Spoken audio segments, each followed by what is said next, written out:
Bonjour à tous et bienvenue sur ma chaîne Quartier Latin.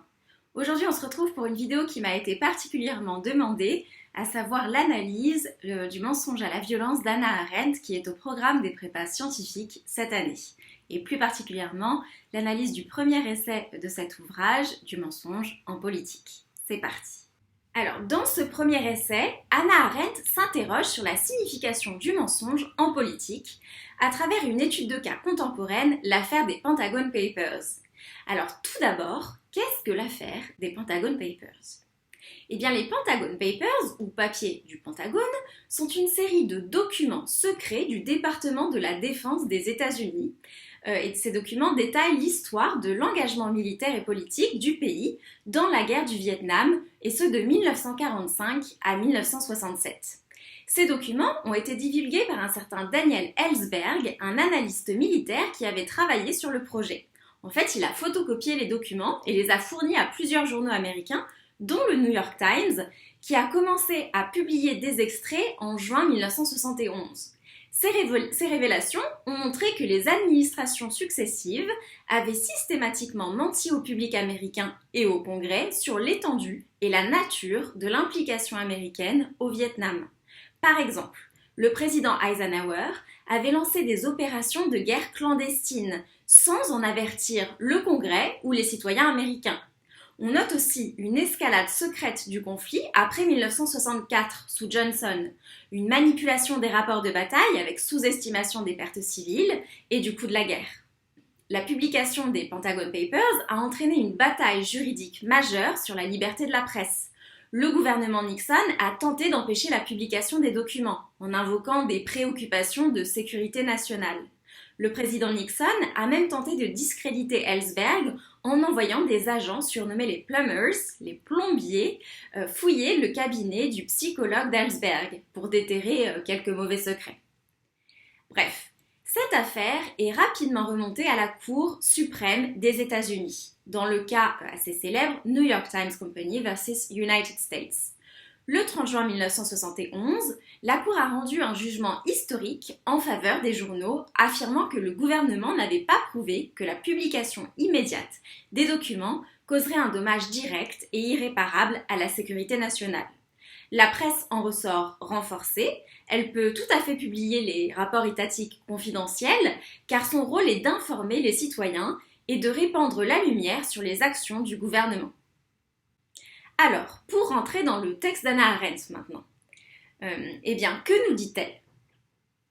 Elle s'interroge sur le rôle et la nature du mensonge en politique.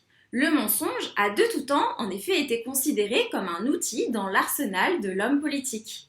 Hannah Arendt reprend d'ailleurs l'expression latine « arcana imperii », les mystères du pouvoir. Lisons.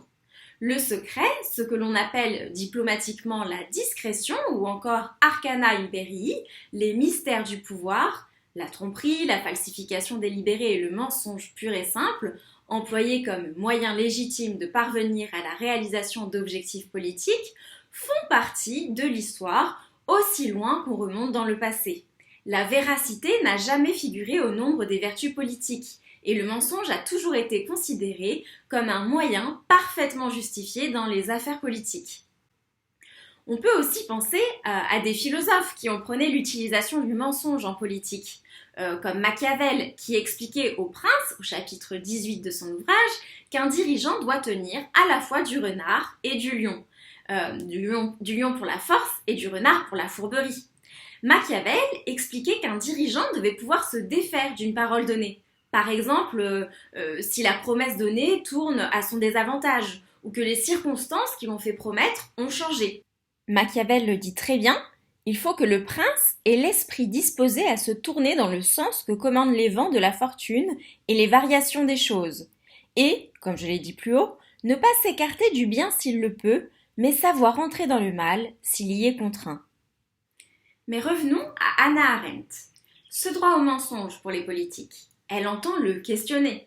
Tout d'abord, elle veut mieux le cerner. Sur quoi les politiques mentent-ils ? Et là, elle fait la différence entre d'une part les vérités scientifiques et les vérités factuelles, les réalités contingentes.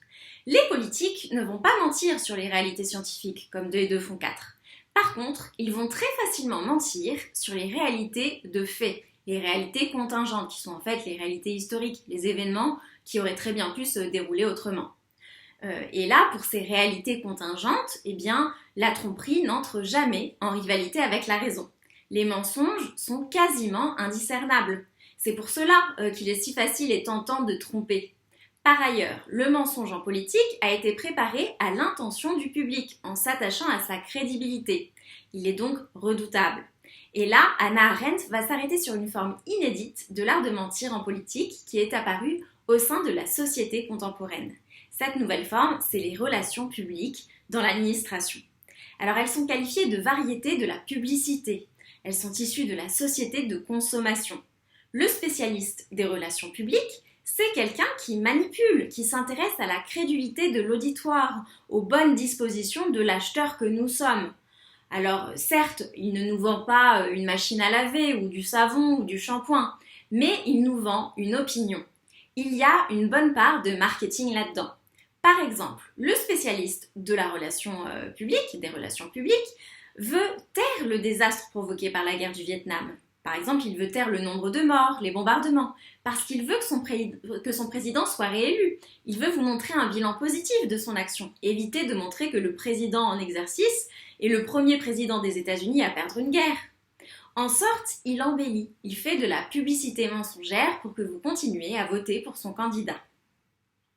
Alors une autre fonction moderne, épinglée par Hannah Arendt, est celle du spécialiste de la solution des problèmes. Les spécialistes de la solution des problèmes, eh bien, ce sont précisément ceux qui ont écrit le rapport des Pentagon Papers.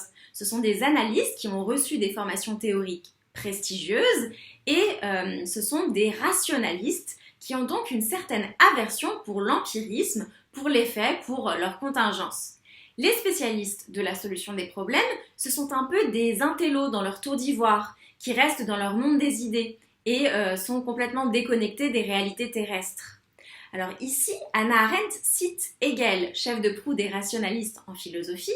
On peut citer « L'unique intention de la contemplation philosophique est l'élimination de l'accidentel ». Ici, par accidentel, vous pouvez entendre la contingence, l'effet contingent. Le rêve des rationalistes, c'est de tout comprendre via leurs théories, via leurs idées, de ne pas avoir à observer l'effet contingent du monde réel.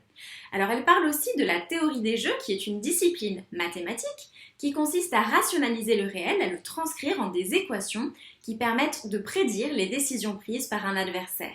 La théorie des jeux, c'est pour Hannah Arendt un danger des rationalistes qui ne voient plus le réel dans sa complexité et ne voient que ces équations simplistes qui finalement sont déconnectées.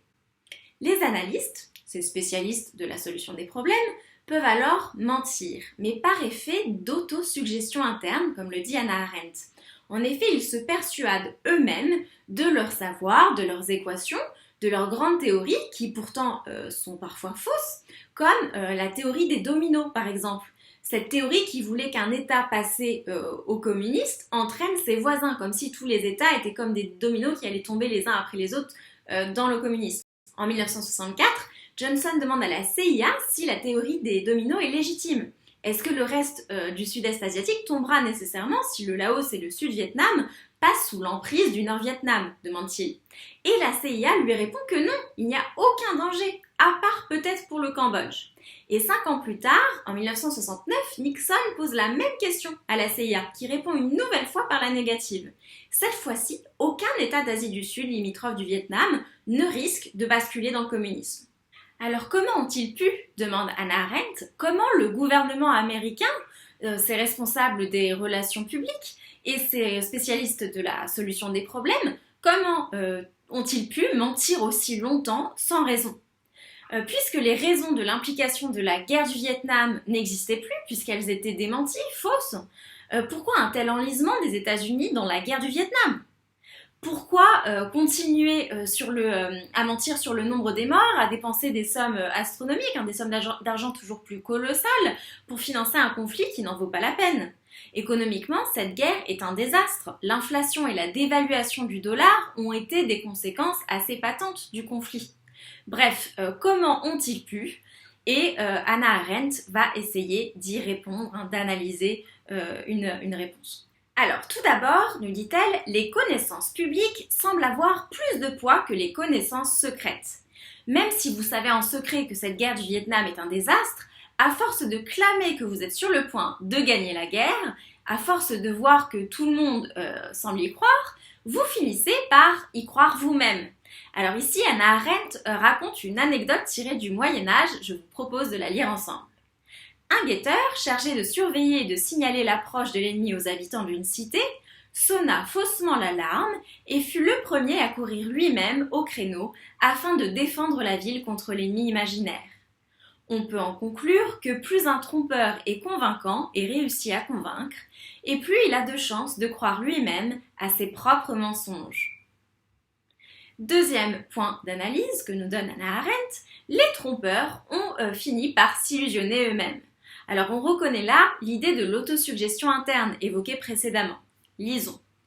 Du fait sans doute de la position élevée qu'ils occupaient et de leur imperturbable confiance en eux-mêmes, ils étaient tellement convaincus de pouvoir remporter un succès total, non pas sur le champ de bataille, mais dans le domaine des relations publiques, et si fermement assurés de la valeur de leurs postulats psychologiques, quant aux possibilités illimitées de manipuler l'opinion, qu'ils ont anticipé, et sur la conviction généralisée, et sur la victoire, dans cette bataille dont l'opinion publique était l'enjeu. Troisième point d'analyse que nous donne Hannah Arendt, le gouvernement est comme dans une tour d'ivoire déconnectée des réalités et la défaite est moins redoutable que la reconnaissance de la défaite. Quatrième point d'analyse, le rêve d'omnipotence des États-Unis. Il fallait maintenir une image de première puissance à tout prix. Et on voit bien que le but de la guerre n'était ni économique, ni idéologique contre le communisme. In fine, c'était une guerre qui n'avait de sens que dans le maintien d'un certain état d'esprit, d'une certaine image des États-Unis. Et cela devenait impossible de lever le masque. Cinquième point d'analyse, une incapacité à aligner la théorie avec les faits. Hannah Arendt parle d'une inaptitude ou le refus délibéré de tirer la leçon de l'expérience. On en revient à l'idée que les spécialistes de la solution des problèmes préfèrent la théorie à l'expérience. Ils se répugnent à regarder empiriquement ce qui se passe. Alors, Hannah Arendt termine son essai sur un éloge de la presse. Elle rappelle que ce qui était aussi marquant dans l'affaire des Pentagon Papers, c'est qu'il n'y a pas de vraie révélation.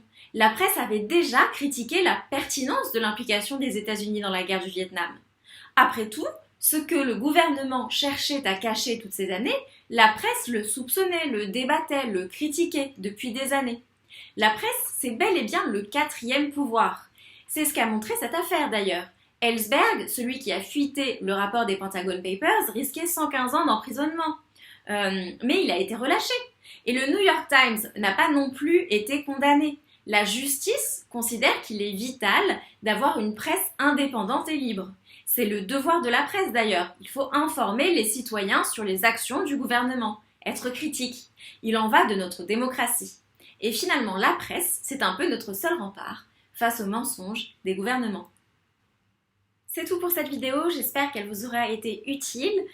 Si vous êtes en classe préparatoire scientifique, faites-moi un petit coucou dans les commentaires. Moi, je vous souhaite bonne chance pour les examens et à très vite dans une nouvelle vidéo.